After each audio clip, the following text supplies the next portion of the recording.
After a very impressive true freshman season, DJ Lagway sees himself entering 2025 as a candidate for the Heisman Trophy. And I think that Florida is going to have a really good season with him leading the offense. However, the schedule pretty difficult. Luckily for them, the first two games will be pretty easy leading into the LSU matchup. They should be 2-0 going into that without a doubt.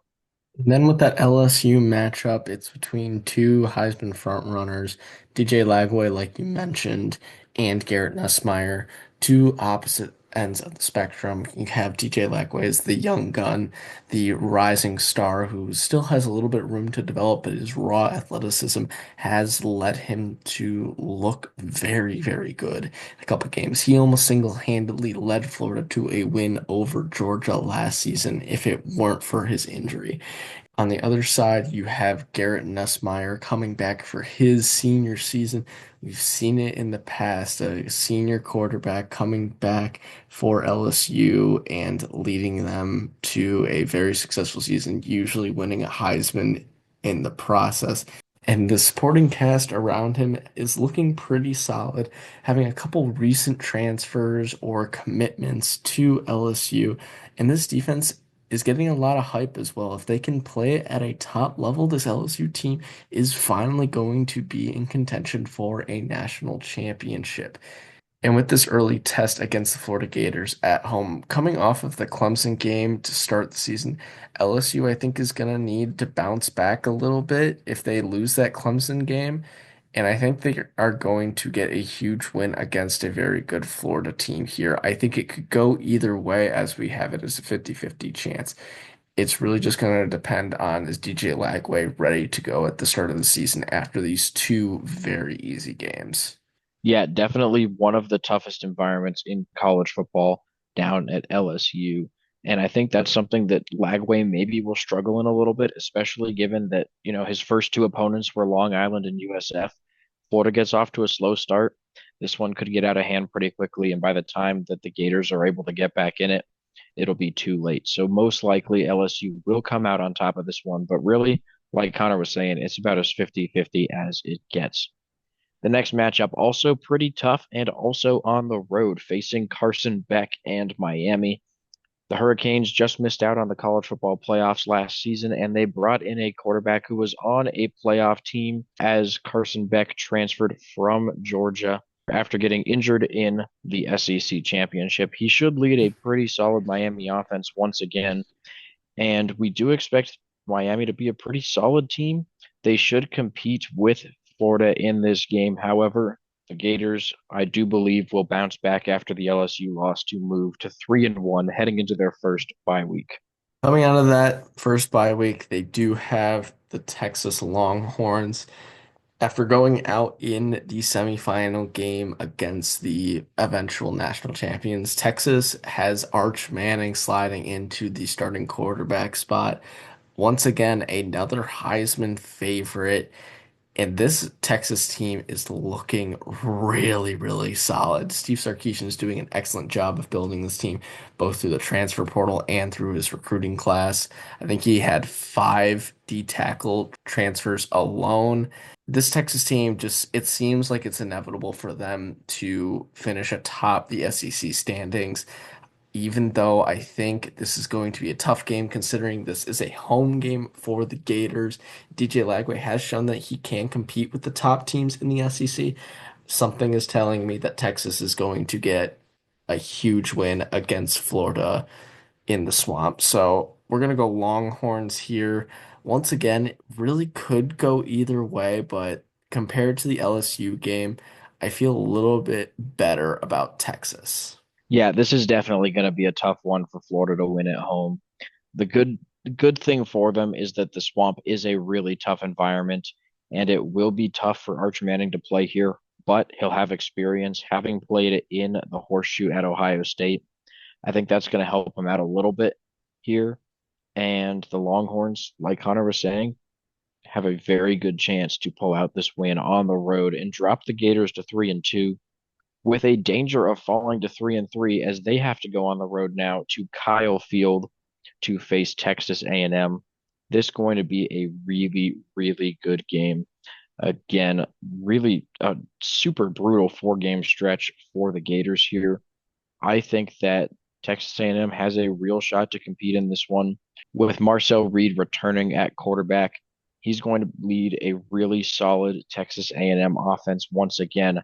However, we like DJ Lagway a lot and the Florida Gators a lot. I think, like they did after the LSU game, they will bounce back and get another huge road win to move to 4-2. It's an interesting game considering Marcel Reed and DJ Lagway are both very young quarterbacks who have a lot of room to develop to become superstars. I think DJ Lagway is just a little bit further along in his development, and I think that's going to be the X factor here. And after that tough 4 game stretch, they're rewarded with a very easy game taking on Mississippi State at home. The worst team in the SEC. Nothing to write home about this Bulldogs team.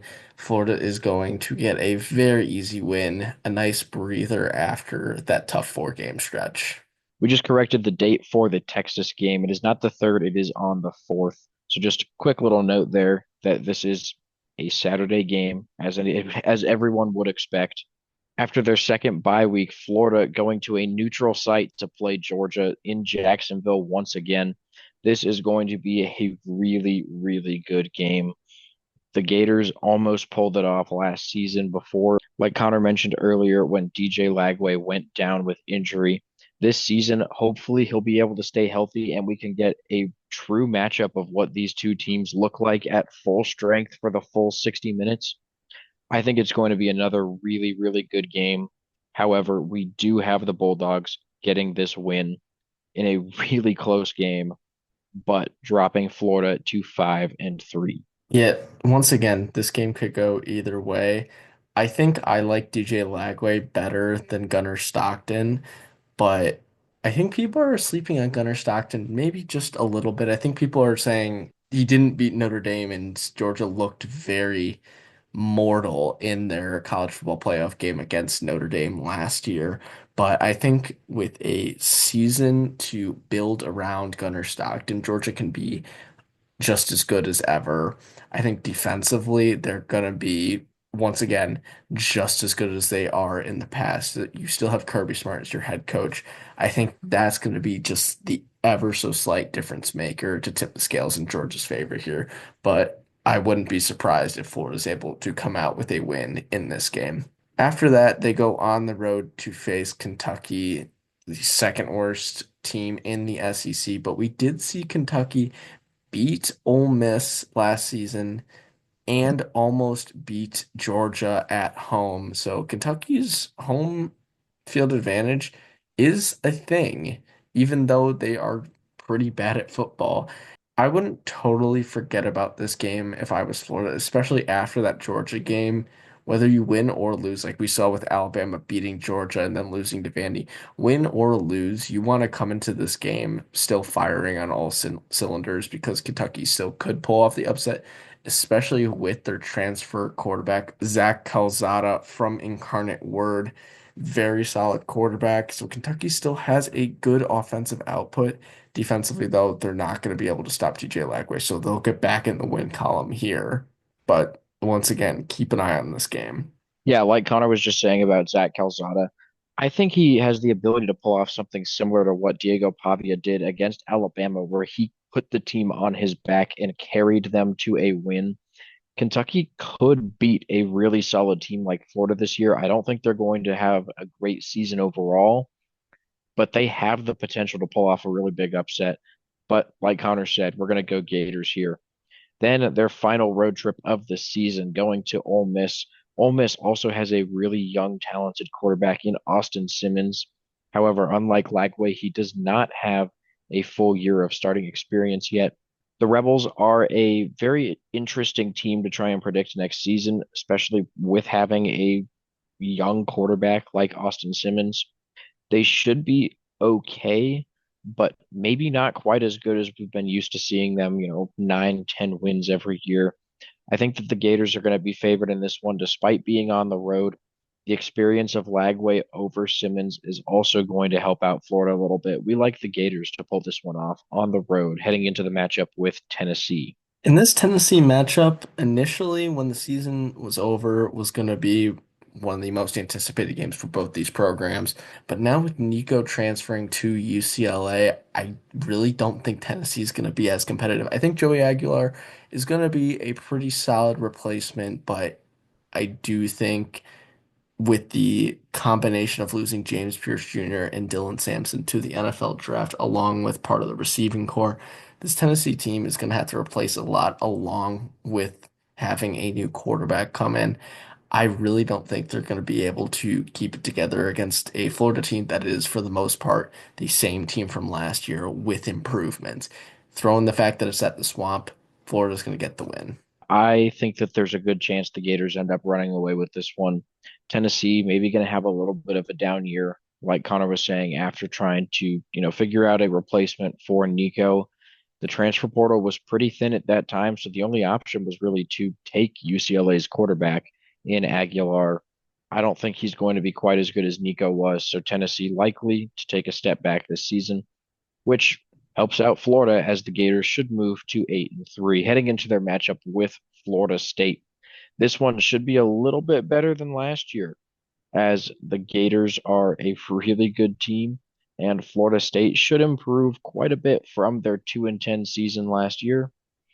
We do think that Florida State, with the incoming transfer quarterback out of Boston College, Thomas Castellanos, will make some improvements in another year under Mike Norvell. Should bounce back this season, not quite to a playoff berth, but once again, a team that has the capability to beat Florida. Just the fact that this is in the swamp is really going to hurt the Seminoles quite a bit.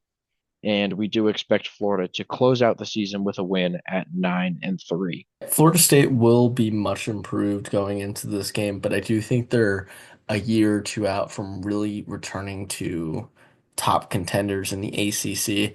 And I think Florida is going to be reaching their peak or starting their climb to their peak this season with DJ Lagway healthy and with so much returning production from last season. So Florida State, like you said, Jonah, going to be much more competitive in this game, but still going to be a Gators victory. The way too early projection for Florida was 8.35 wins, and our way too early prediction was 10-2. Obviously, the prediction dipped just slightly to 9-3. However, the projection went up to 8.65 wins. So it's looking even better that Florida will hit this mark of 9-3 next season, 5.25 wins in SEC play. Now, worst case scenario for the Gators, we do believe is still making a bowl game and doing one game better than that at 7-5 with a 500 record in SEC play. The ceiling for the Gators likely going to be 10-2. It's a pretty tough schedule. Don't really see a way that they get through it without at least one loss, but 90% of the time, I think they lose two games in that schedule. So, thank you guys for watching. Please make sure to like and subscribe, and we will see you in our next video.